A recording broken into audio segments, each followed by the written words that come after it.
Hello बच्चों, आप सभी लोगों का हमारे YouTube चैनल हाई परफाइन फिजिक्स क्लासेज में स्वागत है। आज हम क्लास 12 के फिजिक्स का वैद्युत आवेशिता क्षेत्र का लेक्चर नंबर 12 लेकर आए हैं। बच्चों, इस लेक्चर में हम लोग गाउस के नियम के बारे में अध्ययन करें।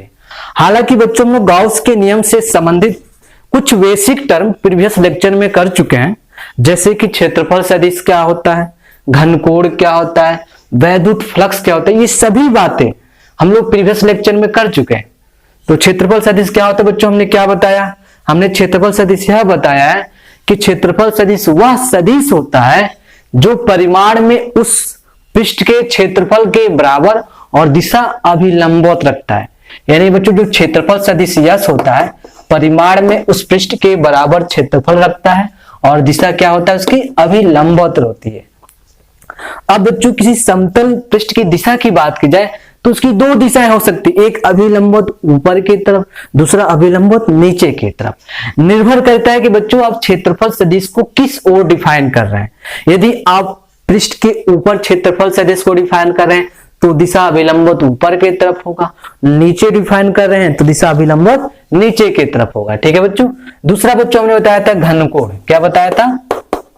घनकोण। घनकोण क्या होता है? एक्चुअल बच्चों जो घनकोण है ये 3 डायमेंशनल कॉन्सेप्ट पर आधारित है।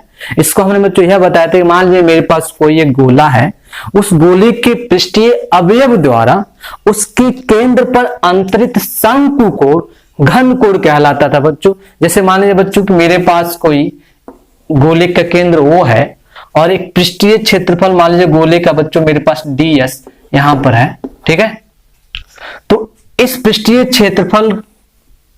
क्षेत्रफल के द्वारा बिंदु O पर जो बना कोण होगा, जो कोण शंकु कोण बन रहा है, इसी कोण को बोलते थे बच्चों घनकोण बोलते थे। ठीक है, घनकोण को बच्चों कुछ इस प्रकार डिफाइन करते थे, d omega equal to ds by r square. ये कब हमने डिफाइन किया था बच्चों? हमने बताया था कि यदि गोले का केंद्र वो और इस पृष्ठीय क्षेत्रफल जो अवयव है इसका मध्य बिंदु को मिलाने वाली रेखा और इस पृष्ठ का क्षेत्रफल सदिश कहां होगा? आउटवर्ड, बाहर की तरफ, इस दिशा में ds। ठीक है, तो डी ओमेगा को हमने डिफाइन किया था ds बाई आर स्क्वायर। हमें बताया कि यदि बिंदु O और क्षेत्रफल अवयव के मध्य बिंदु को मिलाने वाली रेखा क्षेत्रफल सदिश के सीध में हो तो d omega equal to ds by r square define किए थे। और हमने यह भी बताया था कि जब जो क्षेत्रफल सदिश है वह बिंदु O और क्षेत्रफल अवयव को मिलाने वाली रेखा के सीध में न हो, यानी किसी एंगल पर हो, उस केस में बच्चों हमने डी ओमेगा को डिफाइन किया था ds cos theta by r square से। ठीक है, तो ये सभी बातें हम प्रीवियस लेक्चर में कर चुके हैं बच्चों। तीसरा हमने बताया था वैद्युत फ्लक्स क्या होता है। क्या होता है बच्चों वैद्युत फ्लक्स?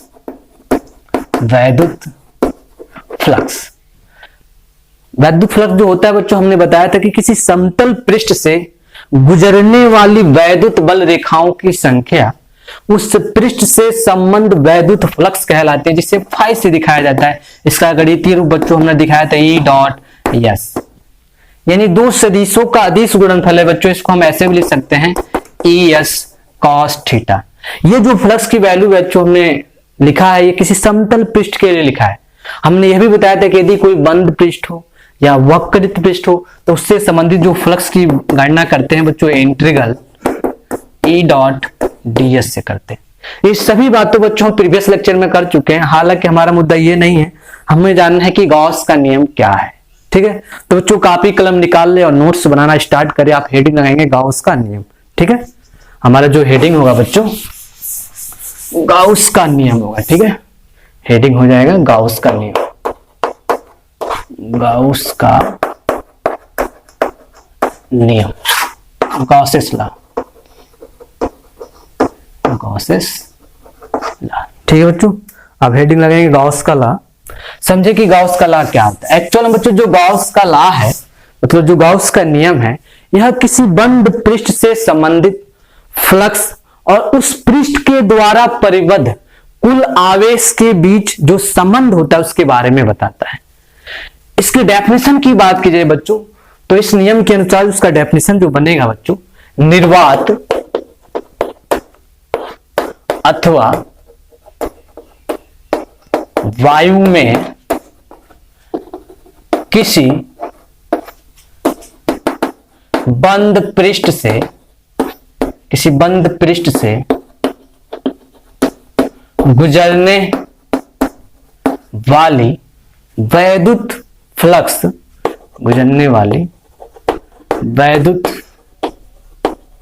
फ्लक्स फाई उस पृष्ठ के द्वारा परिबद्ध कुल आवेश, उस पृष्ठ के द्वारा परिबद्ध कुल आवेश यानी Q इनसाइड का 1/ε0 गुना होता है। ठीक बच्चों, ये गॉस का लॉ है। ठीक है, क्या बताया हमने, एक बार समझिए। हमने बताया कि निर्वात अथवा वायु में किसी बंद पृष्ठ से संबंधित जो फ्लक्स फाई है, कहांगे, हाँ, संबंधित फ्लक्स फाई उस पृष्ठ के द्वारा परिबद्ध कुल आवेश का 1/ε0 गुना होता है। ठीक है बच्चों, इसको कुछ हम ऐसे डिफाइन कर सकते हैं, phi equal to Q inside by ε0, यानी किसी बंद पृष्ठ से संबंधित फ्लक्स बच्चों होगा Q इनसाइड बाई ε0 होगा। हम ये भी जानते हैं कि किसी बंद पृष्ठ से जो संबंधित फ्लक्स बच्चों होता है इंटीग्रल E.ds भी होता है। ठीक है बच्चों, तो ये हमारा गॉस का लॉ है। ठीक है, गॉस का नियम है। अब इसके हम प्रूफ की बात करते हैं, इसको कैसे प्रूफ कर सकते हैं, इसकी उत्पत्ति क्या है। तो बच्चों इसको हम प्रूफ 3 पार्ट में करेंगे, मतलब 3 स्टेप में करेंगे। पहले स्टेप में हम देखेंगे कि मेरे पास कोई एक बंद पृष्ठ है और उस बंद पृष्ठ के भीतर कोई बिंदु आवेश है, तब उस पृष्ठ से संबंधित फ्लक्स क्या होगा। सेकेंड केस में बच्चों हम यह देखेंगे कि मान लीजिए कोई मेरे पास बंद पृष्ठ है और उस बंद पृष्ठ के बाहर कोई आवेश है, उस केस में फ्लक्स क्या होगा। तीसरा केस बच्चों जो जनरल केस होगा, उस केस में हम देखेंगे कि कोई बंद पृष्ठ है, उस पृष्ठ के भीतर कुछ आवेश है या कुछ बाहर आवेश है, तब उस पृष्ठ से संबंधित फ्लक्स क्या होगा। ठीक है बच्चों, फिलहाल इसे आप वीडियो पॉज करके डेफिनेशन को नोट करें बच्चों, वीडियो पॉज कर फटाक से नोट कर लें। अब इसको हम प्रूव करते हैं। ठीक है, प्रूव कर दिया जाए इसको। हाँ बच्चों, इसकी उत्पत्ति किया जाए तो आप हेडिंग लगाएंगे उपपत्ति, प्रूफ। पहला बच्चों, पहले विधि से प्रूफ करते हैं। जब आवेश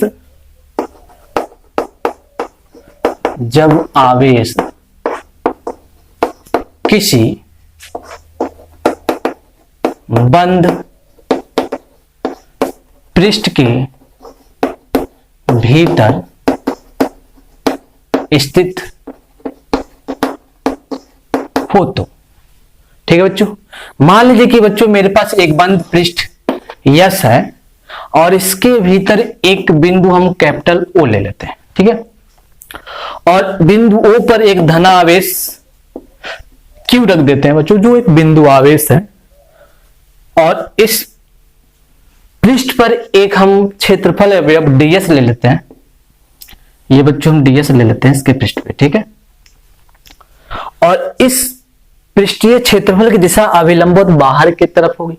दिशा कहां हो जाएगा बच्चों, अभिलंबवत बाहर की तरफ होगा ds।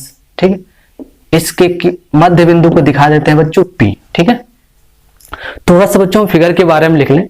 इस फिगर को बनाया तो बच्चों कुछ इस प्रकार मिलेगा हमको। हाँ देखिए, कुछ ऐसे मिलेगा फिगर हमको। ठीक है बच्चों, और इस धनावेश के कारण जो वैद्युत क्षेत्र की दिशा मिलेगी वह कुछ हमको इस प्रकार मिलेगी E, और ds के बीच जो एंगल है थीटा एंगल है, यानी सदिश ds और सदिश E के बीच जो एंगल है थीटा डिग्री का है। ठीक है बच्चों, और बिंदु O से और क्षेत्रफल अवयव के बीच की जो दूरी है वह है स्मॉल r। ठीक है, अब थोड़ा फिगर के बारे में बच्चों लिख लिया जाए। माना एक बंद पृष्ठ कैपिटल यस है जिसके भीतर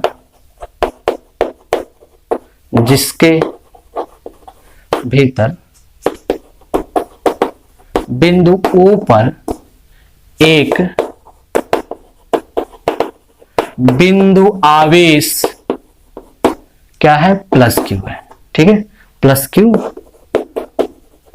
स्थित,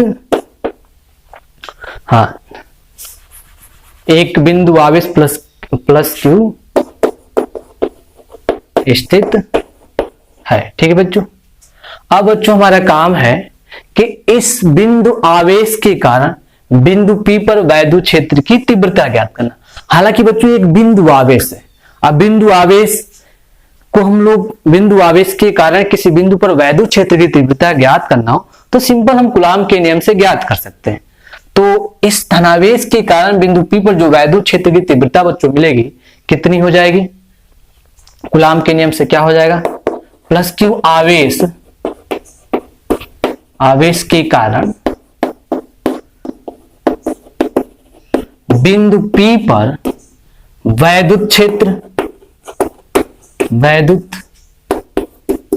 क्या हो जाएगा बच्चों, वैद्युत क्षेत्र इक्वल टू 1/4πε0 Q/r²। ये हमने कूलाम के नियम से कैलकुलेट किया। आप पीछे प्रीवियस लेक्चर में कर चुके हैं कि किसी बिंदु आवेश के कारण वैद्युत क्षेत्र की तीव्रता जो होती है इक्वल टू 1/4πε0 Q/r² होती है। ठीक है, तो ये जो बिंदु ऊपर आवेश हमने रखा है ये बिंदु आवेश रखा गया, जो बिंदु P पर वैद्युत क्षेत्र कितना बनाएगा 1/4πε Q/r²। ठीक है, चलिए अब हमारा काम है बच्चों की जो क्षेत्रफल सदिश है, मतलब ये जो क्षेत्रफल अवयव ds है, इससे गुजरने वाली फ्लक्स कितना है उसको कैलकुलेट करना है। ठीक है, तो सबसे पहले क्षेत्रफल अवयव से कितना फ्लक्स निकल रहा है वह कैलकुलेट कर ले और पूरे के लिए समाकलन कर ले। ठीक है, चलिए तो क्षेत्रफल अवयव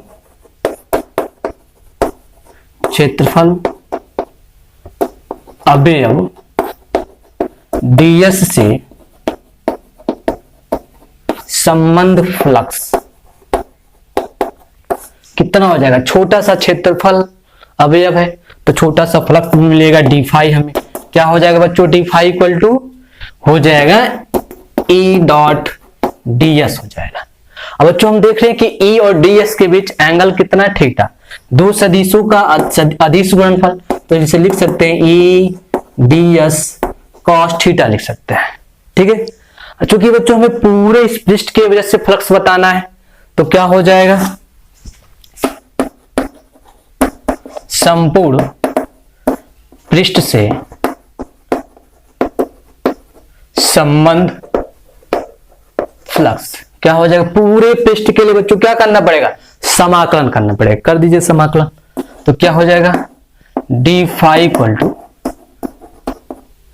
E ds cos थीटा हो जाएगा। ठीक है बच्चों, तो समाकलन करेंगे तो हमें मिलेगा फाई इक्वल टू, यहां पर हमें E की वैल्यू रखें, हम बिंदु के प्लस क्यू आवेश के कारण बिंदु P पर वैद्युत क्षेत्र की तीव्रता ज्ञात कर चुके हैं, क्या है 1/4πε तो इसका मान भर दिया जाए बच्चों, क्या हो जाएगा Q/4πε0 और ds cos θ/r²।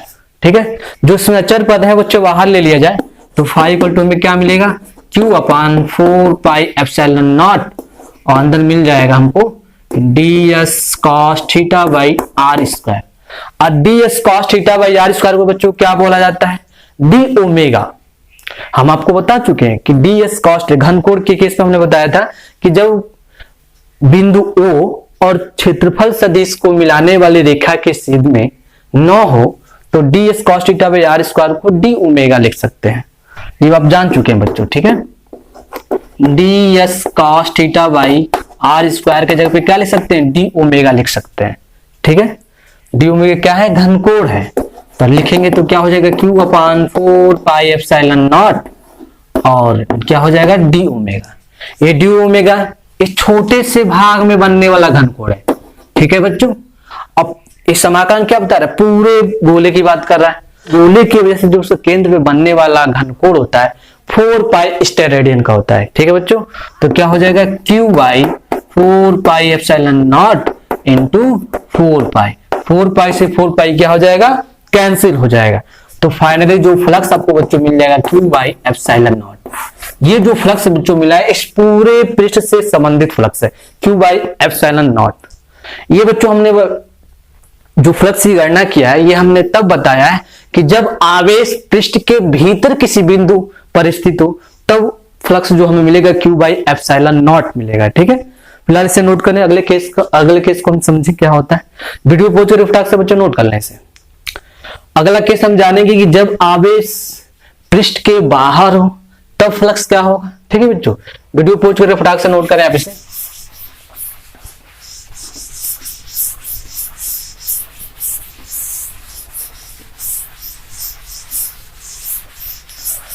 हाँ, अब हमारा बच्चों जो केस होगा सेकेंड स्टेप हमारा जो होगा,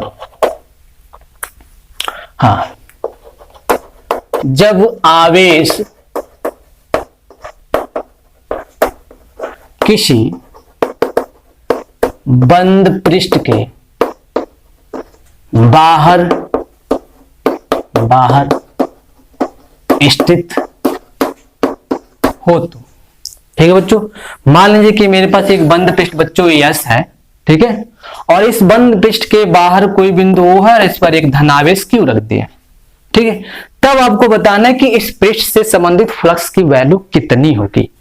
तो बच्चों इससे जो क्षेत्र रेखाएं निकलेंगी वो इस तरह जाएंगी, आउटवर्ड बाहर की तरफ जाएंगे, इधर भी निकलेंगे, फिलहाल हम इधर की बात करते हैं। ठीक है, तो जितनी क्षेत्र रेखाएं बच्चों देख रहे हैं कि प्रवेश कर रही है उतने ही बाहर निकल रही है।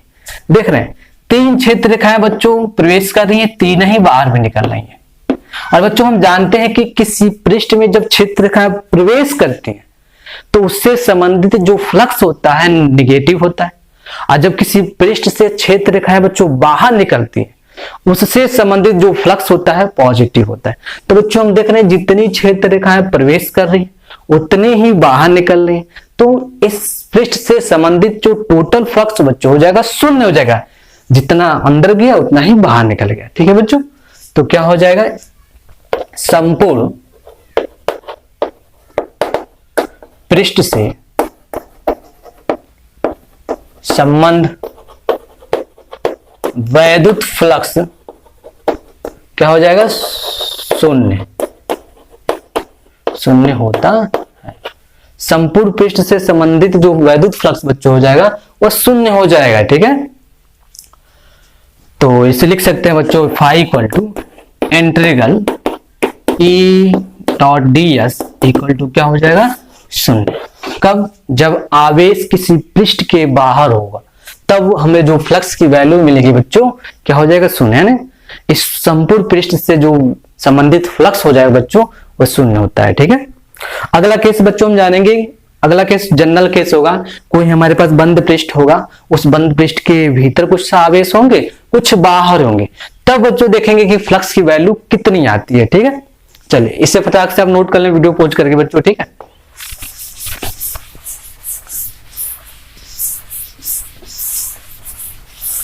हाँ बच्चों देखिए तीसरा केस जो बच्चों हमारा है, जब भी बच्चों आपको एग्जाम में पूछे गॉस के नियम प्रूव करने का तो आप थर्ड वाला ही प्रूव करेंगे क्योंकि यही जनरल इसका केस है। हाँ बच्चों, जो हमारा लास्ट होगा थर्ड केस, तीसरा नंबर, जब आवेश किसी बंद पृष्ठ के भीतर तथा बाहर स्थित हो तो, ठीक है बच्चों, मान लीजिए कि मेरे पास कोई एक बंद पृष्ठ है, उस बंद पृष्ठ के भीतर कुछ आवेश है कुछ बाहर है, तब बच्चों फ्लक्स की वैल्यू कैसे कैलकुलेट करेंगे वो हम देखते हैं। ठीक है, मान लीजिए बच्चों कि मेरे पास एक बंद पृष्ठ यह है, ठीक है, बंद पृष्ठ यस है और इसके भीतर जो आवेश बच्चों है Q1 है, Q2 है और एक आवेश यहां पर दे देते हैं लास्ट वाला Qn दे देते हैं। और इसी प्रकार पृष्ठ के बाहर कुछ आवेश बच्चों ये हैं Q1, Q2 और Qn है। ठीक है, और इस पृष्ठ पर एक बच्चों क्षेत्रफल सदिश ले लेते हैं हम लोग, क्षेत्रफल अवयव ले लेते हैं ds, जिसकी दिशा अभिलंबवत बाहर की तरफ होगी बच्चों। ds की दिशा कहां होगी, अभिलंबवत बाहर की तरफ। अभी प्रत्येक आवेश बच्चों बिंदु P पर है, इसके मध्य बिंदु बच्चों P नाम दे देते हैं। तो ये प्रत्येक आवेश बिंदु P पर वैद्युत क्षेत्र बनाएंगे, Q1 भी बनाएगा, Q2 भी बनाएगा, इधर बाहर वाले भी Q1 Q2 बनाएंगे। तो बिंदु P पर हमें निकालना है क्या बच्चों, परिणामी वैद्युत क्षेत्र। तो पहले चेक कर लें कि सभी आवेश वैद्युत क्षेत्र कितना बना रहे हैं, और परिणामी के लिए उन सभी का सदिश योग कर देते हैं। तो बच्चों ये Q1 कितना वैद्युत क्षेत्र बनाएगा और इसकी दिशा कहाँ होगी, देखिए ये जो Q1 है बच्चों कुछ इस प्रकार बनाएगा यहाँ पे, और इसकी दिशा जो बच्चों होगी इधर होगी। इसका नाम दे देते हैं हम लोग E1 दे देते हैं, ठीक है। उसी प्रकार बच्चों ये वाला वैद्युत क्षेत्र ये Q1 Q2 भी बनाएगा यहाँ पे, वह इधर बनाएगा, इसका नाम दे देते हैं हम लोग E2 दे देते हैं। उसी प्रकार बच्चों ये जो लास्ट वाला आवेश है Qn ये भी बनाएगा यहाँ पे, इसका नाम दे देते हैं बच्चों हम En दे देते हैं, ठीक है। ठीक बाहर वाले भी आवेश भी बिंदु P पर वैद्युत क्षेत्र बनाएंगे। ये Q1 कैपिटल Q1 किधर बनाएगा बच्चों, वह इधर बनाएगा,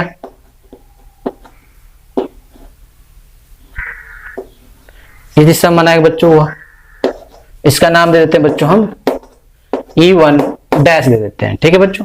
इसी प्रकार बच्चों ये भी बनाएगा यहाँ पे, ये हमारा इस दिशा में बनाएगा, इसका नाम दे देते हैं हम E2 डैश दे देते हैं, ठीक है। लास्ट वाला आवेश बच्चों बनाएगा Qn, वो कुछ इस दिशा में बनाएगा, इसका नाम दे देते हैं बच्चों En डैश दे देते हैं, ठीक है। यानी सभी आवेश वैद्युत क्षेत्र बिंदु P पर बनाएंगे, ठीक है बच्चों। अब थोड़ा बच्चों फिगर के बारे में लिख ले, पहले जो फिगर हमने बनाया है उस फिगर के बारे में थोड़ा लिख लिया जाए, ठीक है। माना एक बंद पृष्ठ कैपिटल S है जिसके भीतर आवेश Q1 Q2 dot dot Qn व बाहर आवेश capital Q1 capital Q2 dot dot Q capital N, ठीक है बच्चों। यह है। अब ये प्रत्येक आवेश जो वैद्युत क्षेत्र बना रहे हैं उसके बारे में पूछ लिया जाए, है बिंदु P पर Q1 Q2 dot dot Qn के कारण वैद्युत क्षेत्र क्या है बच्चों, वैद्युत क्षेत्र क्रमशः क्या है, E1 E2 E3 dot dot En है, क्या है E1 कामा E2 डॉट डॉट क्या है En, ठीक है। इसी प्रकार बच्चों वह capital Q1 capital Q2 dot dot capital Qn के कारण बिंदु P पर वैद्युत क्षेत्र क्या है बच्चों, बिंदु P पर वैद्युत क्षेत्र क्या है हमारा, वैद्युत क्षेत्र क्रमशः E1 डैश है, E2 dash dot dot E3 dash, और नहीं En लिख देते हैं बच्चों, लास्ट वाला सबसे सही है, En डैश लिख देते हैं, ठीक है। ये हम देख रहे हैं कि Q1 Q2 Q3 बाहर वाले Q1 Q2 सभी क्या वैद्युत क्षेत्र बना रहे हैं, ठीक है बच्चों, जो हमने फिगर के माध्यम से लिख दिया है, ठीक है। अब हमारा काम है कि बच्चों बिंदु P पर परिणामी वैद्युत क्षेत्र ज्ञात करना। अंदर भी आवेश है बाहर भी आवेश है, अलग अलग आवेशों से जो वैद्युत क्षेत्र बन रहा है परिणामी के लिए क्या कर दे, सदिश योग कर लें, क्योंकि अध्यारोपण के सिद्धांत से बच्चों हम जानते हैं परिणामी के लिए क्या करना पड़ेगा, इन सभी का सदिश योग करना पड़ेगा। तो बिंदु P पर परिणामी वैद्युत क्षेत्र क्या हो जाएगा बच्चों, परिणामी वैद्युत क्षेत्र सभी का सदिश योग कर दिया जाए, क्या हो जाएगा E बराबर E1 plus E2 plus dot dot plus En हो जाएगा। और क्या बाहर वाले आवेश क्या बना रहे हैं, E1 डैश है plus E2 dash plus dot dot समान प्लस En डैश हो जाएगा, ठीक है बच्चों। इन सभी आवेशों को हमने क्या कर दिया, बिंदु P पर परिणामी के लिए जोड़ दिया, ठीक है। इसको इक्वेशन में फर्स्ट मान लें बच्चों। अब हम क्या करना है, ये जो क्षेत्रफल अवयव बच्चों है इससे संबंधित फ्लक्स निकालेंगे। जब इससे संबंधित फ्लक्स में पता चल जाएगा पूरे के लिए क्या कर देंगे, समाकलन कर देंगे। ठीक है, तो चलिए क्षेत्रफल अवयव, क्षेत्रफल अवयव से संबंध फ्लक्स क्या हो जाएगा बच्चों, flux d phi equal to जो फ्लक्स मिलेगा बच्चों हमको मिलेगा ई डी एस मिल जाएगा। ठीक है बच्चों, यह हमें मिलेगा फ्लक्स। और पूरे फ्लक्स की बात की जा रही है बच्चों, तो पूरे के लिए क्या करना पड़ेगा, समाकलन करना पड़ेगा ना। संपूर्ण पृष्ठ से संबंध फ्लक्स क्या हो जाएगा बच्चों, पूरे के लिए समाकलन कर देंगे। फाई इक्वल टू क्या हो जाएगा, integral E dot d s हो जाएगा। अब बच्चों ई का हमें मान पता चल चुका है, ई का मान हम निकाल चुके हैं परिणामी वैद्युत क्षेत्र। क्या हो जाएगा बच्चों, समीकरण 1 से क्या मिलेगा हमें, फाई इक्वल टू ई का मान बच्चों यहां से भर दिया जाए तो ये जो इक्वेशन कुछ इस प्रकार हमें मिल जाएगा, phi E1 dot d s हो जाएगा plus phi E2 dot d s हो जाएगा plus dot dot plus phi EN dot d s हो जाएगा। ये बच्चों हमने इधर वाले को लिख दिया, अभी इधर वाला बचा हुआ है, प्लस क्या हो जाएगा phi E1 dash dot d s हो जाएगा plus phi E2 dash dot d s हो जाएगा plus dot dot so on plus phi EN dot d s हो जाएगा। ठीक है बच्चों, डी एस है।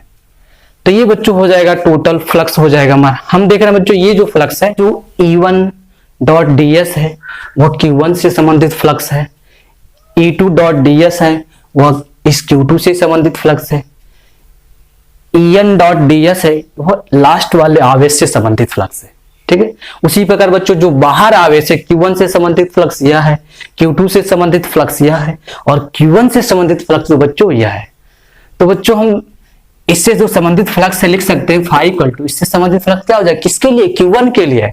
तो क्या हो जाएगा, हम जान चुके हैं कि किसी बिंदु आवेश के कारण जो फ्लक्स होता है, मान लीजिए कोई मेरे पास एक बंद पृष्ठ है उसके भीतर एक बिंदु आवेश रख दिया जाए तो फ्लक्स क्या होता है बच्चों, Q बाई एप्सिलॉन नॉट होता है, ये हम जान चुके हैं।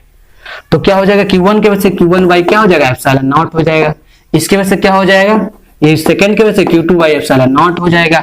अब प्लस डॉट डॉट प्लस ये क्या हो जाएगा बच्चों, ये हो जाएगा हमारा Qn बाई एप्सिलॉन नॉट हो जाएगा लास्ट में। ये बच्चों क्या है, ये फ्लक्स कैसा है, ये तो जब आवेश पृष्ठ के बाहर स्थित है उसका फ्लक्स है। हम जान चुके हैं कि सेकंड केस में बच्चों हमने आपको बताया कि जब आवेश किसी पृष्ठ के बाहर हो तो उस केस में जो फ्लक्स की वैल्यू होती है बच्चों शून्य आती है।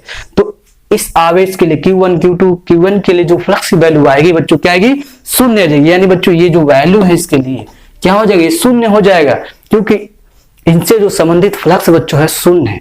ठीक है, सेकंड केस में आपको बता चुके हैं, तो इनसे संबंधित फ्लक्स क्या हो जाएगा बच्चों, शून्य हो जाएगा। ठीक है, तो फाइनली 5 और क्या मिलेगा, यहाँ पर हम दिख रहा है कि 1 बाई एप्सिलॉन कॉमन है, सब में कॉमन ले लिया जाएगा 1 बाई एप्सिलॉन को, तो हमें मिलेगा Q1 plus Q2 plus dot dot plus Qn मिल जाएगा। ठीक है बच्चों, और इसको फाइनली हम 5 इक्वल टू लिख सकते हैं Qen Q inside by epsilon not. यही हमारा क्या है बच्चों, गॉस का नियम है। ठीक है, तो ये जनरल केस है, पेपर में आपको आया तो आप इसी को प्रूव कीजिएगा। ठीक है, हाँ बाकी की सभी हम लोग इसको डिटेल से पढ़ चुके हैं, तो कोई दिक्कत नहीं होना चाहिए आपको। एक बार और सभी हमने क्या बताया, हमने बताया कि मान लीजिए बच्चों की मेरे पास कोई एक बंद पृष्ठ है, उस बंद पृष्ठ के भीतर कुछ आवेश है कुछ बाहर आवेश है, तो इससे संबंधित फ्लक्स की गणना हमें करना है बच्चों। तो हमने बताया कि जो Q1 Q2 अंदर वाले आवेश उससे संबंधित जो वैद्युत क्षेत्र है E1 E2 है, ठीक उसी प्रकार जो बाहर है उससे संबंधित E1 डैश है E2 डैश है EN डैश है। ये सभी बातें हमने यहाँ पे लिख दिया है। ठीक है, अब बिंदु P पर परिणामी वैद्युत क्षेत्र के लिए हम जानते हैं कि बच्चों क्या करना पड़ेगा, अध्यारोपण के सिद्धांत से सभी आवेश जो वैद्युत क्षेत्र बना रहे हैं यहाँ पे बिंदु P पर उन सबका क्या करना पड़ेगा, सदिश योग करना पड़ेगा। तो परिणामी के लिए हमने क्या कर दिया, सभी का सदिश योग कर दिया। अब बच्चों इस छोटे से भाग, इस छोटे से क्षेत्रफल अवयव से संबंधित जो फ्लक्स हो जाएगा EDS हो जाएगा, पूरे पृष्ठ से निकालना है तो क्या करना पड़ेगा, समाकलन करना पड़ेगा। हमने कर दिया समाकलन। समीकरण 1 से ई क्या है बच्चों, ये जो ई है बच्चों, यह बिंदु P पर निकलने वाला परिणामी वैद्युत क्षेत्र है।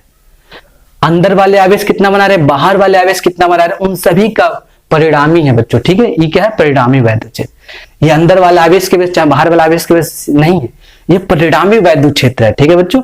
ई डॉट डी एस, तो ई का मान बच्चों हम यहां से रख सकते हैं, परिणामी वैद्युत क्षेत्र हमें पता चल चुका है। ये सभी वैल्यू रखेंगे और इसका गुणा करेंगे तो कुछ इस प्रकार हमें मिलेगा। अब देखिए E1 ds, E2 ds, ये सभी जो फ्लक्स बच्चों, ये क्या है, एक्चुअल में फ्लक्स है, φ1 φ2 मान सकते हैं। तो ये जो E1 ds जो है फ्लक्स, ये किसकी वजह से, Q1 की वजह से, Q2 की वजह से ये है, Qn की वजह से हमारा ये मिल जाएगा। ठीक इसी प्रकार बच्चों बाहर वाला Q1 की वजह से फ्लक्स हमारा ये हो मिलेगा, Q2 की वजह से बस ये मिलेगा, Qn की वजह से फ्लक्स क्या बच्चों मिलेगा ये। बच्चों हम जानते हैं कि जब किसी बंद पृष्ठ के भीतर कोई आवेश, कोई बिंदु आवेश हो तो उससे संबंधित जो फ्लक्स होता है Q बाई एप्सिलॉन। ये फर्स्ट केस में हमने आपको बताया भी यह होता है। तो ठीक इसी यहाँ पे E1 Q1 के वजह से तो क्या हो जाएगा, फ्लक्स Qn बाई एप्सिलॉन हो जाएगा। इससे संबंधित फ्लक्स क्या हो जाएगा, Q2 बाई एप्सिलॉन हो जाएगा। लास्ट वाले से संबंधित क्या हो जाएगा, Qn बाई एप्सिलॉन। बच्चों ये जो E1 डैश ds है, E2 डैश ds, ये इस पृष्ठ के बाहर स्थित आवेश है। और जब भी किसी पृष्ठ के बाहर स्थित आवेश होते हैं उससे संबंधित जो फ्लक्स होती है बच्चों शून्य होती है, यानी इन सभी का जो फ्लक्स बच्चों हो जाएगा क्या हो जाएगा, शून्य। ये जितने भी आवेश Q1 Q2 capital Q1 capital Q2 capital Q1 जो है, इनसे संबंधित जो फ्लक्स हो जाएगा बच्चों शून्य हो जाएगा। तो हमने शून्य रख दिया सबके लिए। यहाँ पर बच्चों देख रहे हैं Q1 by epsilon not common है, तो ऊपर क्या मिल जाएगा, Q1 plus Q2 plus dot dot Qn मिल जाएगा। इसको हम लोग लिख सकते हैं Qn, इस Q1 plus Q2 plus dot dot Qn को Q इनसाइड लिख सकते हैं 1 बाई एप्सिलॉन नॉट, ठीक है बच्चों। तो ये हमारा गॉस का नियम है, इसको फटाक से हम नोट कर लें। अब हम बात करेंगे बच्चों, हालांकि पेपर में आपके यही पूछा जाता है कि गॉस के नियम को कैसे प्रूव किया जाता है, और कभी कभी पूछ दिया जाता है गॉस के नियम की शर्तें क्या है, कंडीशन क्या है। हालांकि देखिए बच्चों, गॉस का जो नियम है एप्लीकेबल तो हर एक केस में है, लेकिन यूजफुल नहीं है। बहुत से केसों में ये भी समस्याओं को जटिल कर देता है, ठीक है बच्चों। तो अब कुछ उसके कंडीशन समझेंगे, शर्त समझेंगे। कभी कोई पेपर में आपके पूछ देता है 2-3 नंबर में कि गॉस के नियम की शर्तें क्या होनी चाहिए, ठीक है। फिलहाल इस वीडियो पहुंच करें, फटाक से बच्चे से नोट करें। अब शर्त की बात करते हैं, ठीक है। चलिए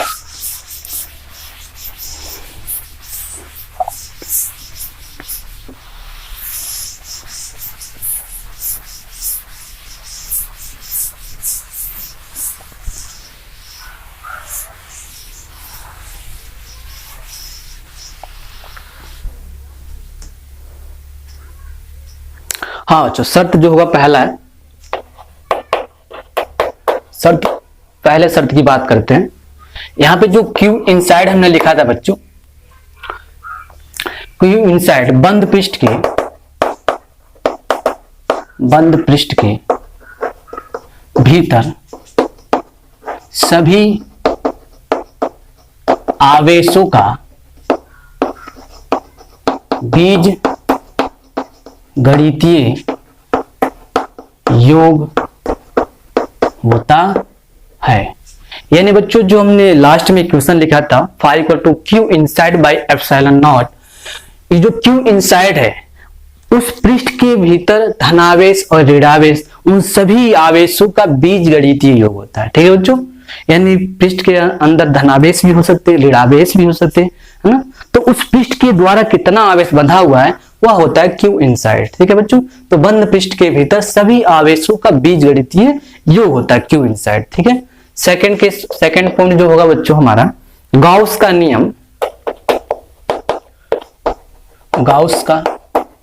नियम किसी भी आकार व आकृति, गॉस का नियम किसी भी आकार व आकृति के बंद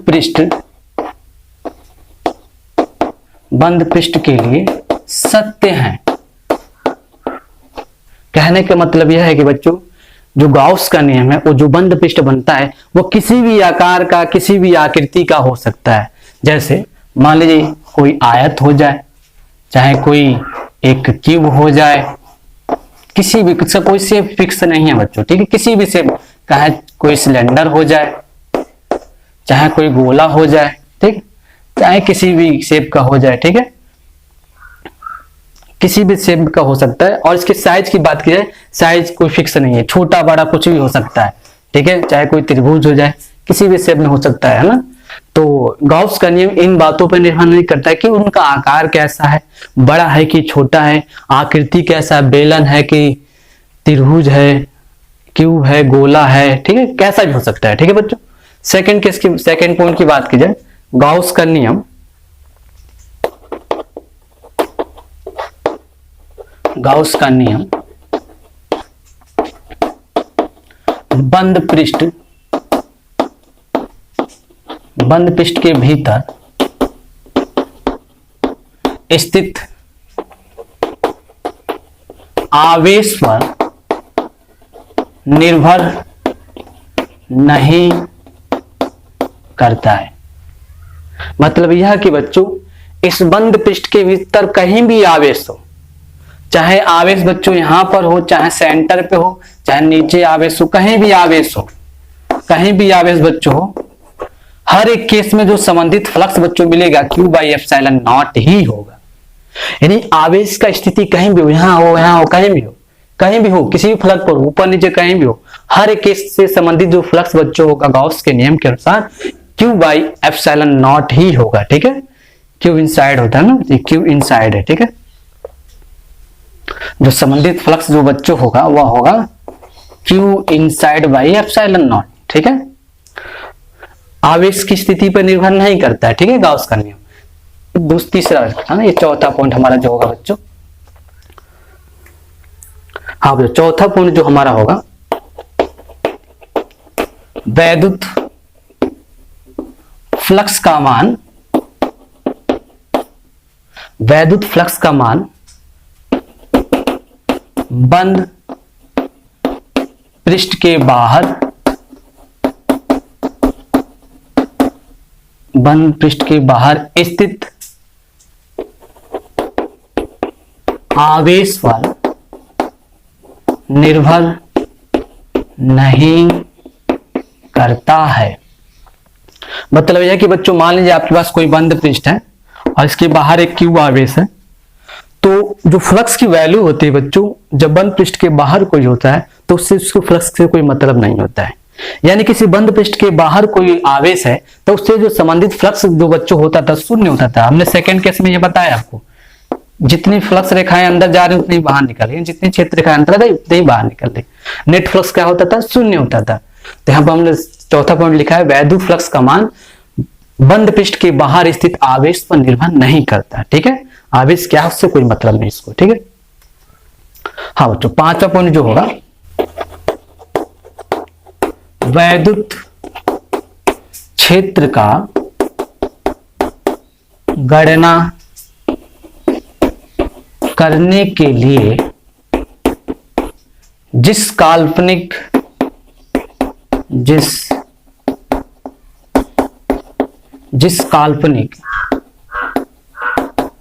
पृष्ठ का चयन किया जाता है,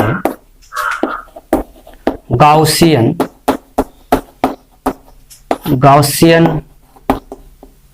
पृष्ठ कहलाता है। यानी बच्चों वैद्युत क्षेत्र की गणना करने के लिए जिस काल्पनिक पृष्ठ का हम लोग चयन करते हैं उसे हम लोग क्या बोलते हैं, गाउसियन पृष्ठ बोलते हैं, ठीक है बच्चों। छठा पॉइंट जो होगा बच्चों, गाउसियन पृष्ठ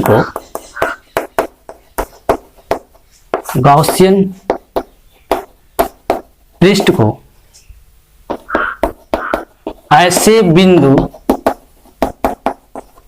बिंदु से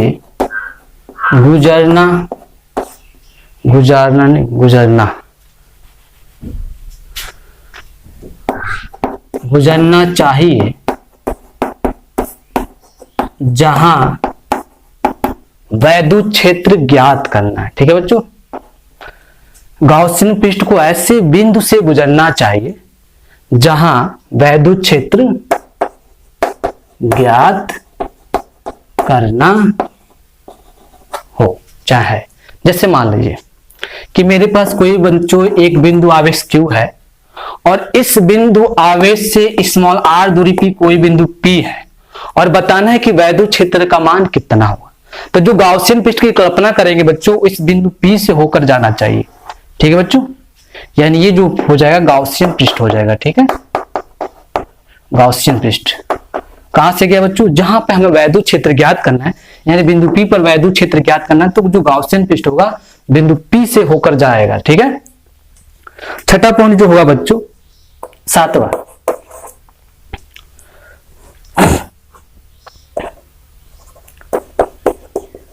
ऐसे गाउसियन पृष्ठ का चयन करना चाहिए जो सममित हो। एक मिनट, इसको मैं वहां लिख दूंगा ऊपर। एक मिनट बच्चों, इसको मैं ऊपर लिखता हूं यहां पे। सातवां पॉइंट जो होगा बच्चों हमारा, यहां देखें, सातवां पॉइंट, ऐसे गाउसियन पृष्ठ का चयन करना चाहिए जो सममित हो, सिमेट्री हो ना, सममित हो, तथा इंटीग्रल E.ds को सरल करना आसान हो। ठीक है, आसान हो। कहने का मतलब बच्चों यह है कि आपको जब गाउसियन पृष्ठ की चयन करना होता है तब ऐसे गाउसियन पृष्ठ का चयन करें जो सिमेट्री हो, यानी जिसके लिए वैद्युत क्षेत्र की जो वैल्यू हो नियत हो, हर एक पॉइंट पर सेम हो। और आप ये भी ध्यान रखिए कि जो ईडीएस की वैल्यू कैलकुलेट करनी है फ्लक्स की, उसके लिए जटिल ना हो जाए, ऐसे पृष्ठ की कल्पना करना है आपको। जैसे मान लीजिए बच्चों कि मेरे पास एक रॉड है जो धनावेशित है। ठीक है, और इस रॉड से मान लीजिए स्मॉल r दूरी पे कोई बिंदु P है और हम पूछे कि बताइए बिंदु P पर वैद्युत क्षेत्र की वैल्यू कितनी होगी गॉस के नियम से। तो आप जो गॉसियन पृष्ठ की कल्पना करेंगे, तो मान लीजिए आपने गोला कर दिया कल्पना, तो आप देखिए इस रॉड से क्या हर एक पॉइंट की दूरी सेम है? नहीं सेम है। वैद्युत क्षेत्र क्या है? नियत नहीं है बच्चों। इस रॉड से यहाँ पे दूरी कुछ अलग है, यहाँ पे दूरी कुछ अलग है, यहाँ पे कुछ अलग, यहाँ पूरा अलग है ना, अलग होता जा रहा है। यानी जो हमने गाउसियन पृष्ठ का चयन बच्चों किया है वह सिमेट्री नहीं है, मतलब उसके पृष्ठ पर जो वैद्युत क्षेत्र की तीव्रता है बच्चों एक समान नहीं है। तो आपको ध्यान रखना है कि ऐसे गाउसियन पृष्ठ का चयन करें जो सिमेट्री हो, यानी उसके पृष्ठ पर वैद्युत क्षेत्र की तीव्रता क्या हर एक पॉइंट पर समान हो। तो इसके लिए यदि हम मान लीजिए एक बेलन की कल्पना करने, मान लीजिए मान लीजिए गोला की जगह मान लीजिए हमें P पर निकालना था, हमें P पर वैद्युत क्षेत्र बच्चों निकालना है, तो एक बेलन की यदि हम कल्पना कर दें बच्चों, बेलन की, तो बच्चों हम देख रहे हैं कि इस रॉड के प्रत्येक बिंदु से जो दूरियां है क्या है? सेम है। देख रहे हैं हर एक पॉइंट पे दूरी क्या है? सेम है। तो इस केस में हम देख रहे हैं कि इसके हर एक पॉइंट पे जो वैद्युत क्षेत्र की तीव्रता जो मिलेगी बच्चों एक समान मिलेगी, यानी नियत रहेगी। ठीक है, तो गाउसियन पृष्ठ की जब भी चयन करें आप सिमेट्री को ध्यान में रख के करें। ठीक है, फिलहाल बच्चों ये 7 पॉइंट बहुत है गॉस के नियम के लिए। हम फिर हमको बता दें कि जो गॉस का नियम है एप्लीकेबल तो हर एक केस में, लेकिन बच्चों यूजफुल नहीं हर केस में। ठीक है, फिलहाल बच्चों आज के लिए इतना है, नोट कर लें। अगले लेक्चर में हम इसके एप्लीकेशन को लेकर आएंगे। ठीक है बच्चों, फिलहाल वीडियो पॉज करके नोट कर लें आप।